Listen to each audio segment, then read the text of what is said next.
Omwereko gwa Vision Group gwatandikira Rwakataano esabite hwire guhwire izoba rya nyomwebazyo. Omuhwezi wa mukuru w'ihanga Edward Kiwanuka Ssekandi ahikire aha Omwereko ogu yarambura ebintu ebirebiri aha Omwereko ogu.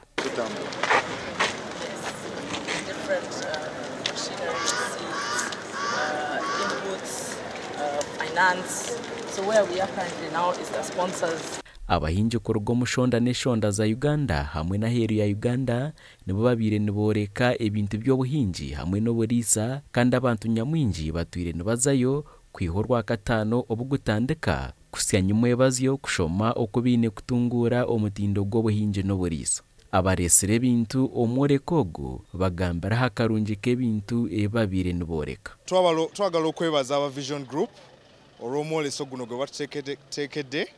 Abalunzi bafunyemu nnyo, tufunye abalunzi bangi bazze ne bayiga okulunda ate ne bafunamu mu bulunzi. Basically, I must say, omukolo gubadde mulungi nnyo. The organization was really quite good. Yeah, nte tuli mu order. Ayagala ebyofukirira amanyi walaga. Ayagala post harvest handling amanyi wadda. Ayagala endokwa amanyi jakola ki kwegamba si katogo. Mukuru wa Vision Group Robert Kabushenga na wabira ryomwe omubagambi kandi ayorekera abantu okubine kukoresa amaani omukoro obuhingi n'oburiisa.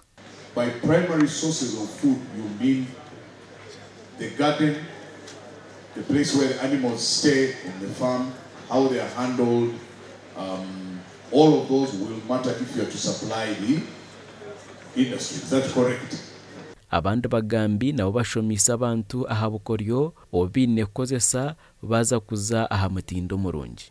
Our business, SLM Africa, in this contract is to see that we address that concern that we have raised, to put our farmers in a position that they are able to supply to the market.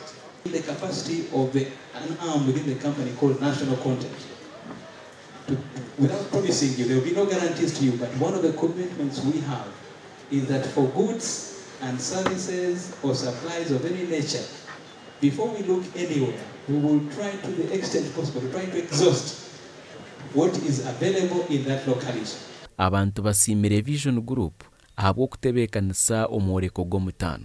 Mwebale tubasaba mugenderaawo era twangala twongeremu amaanyi ekintu kino tukitambuze eggwanga lyonna tukole harvest money embalala oba Western region, Eastern region, Northern region abantu balabe abantu abalina ebituufu.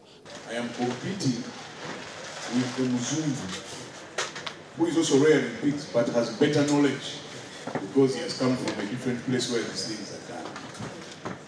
How can you help me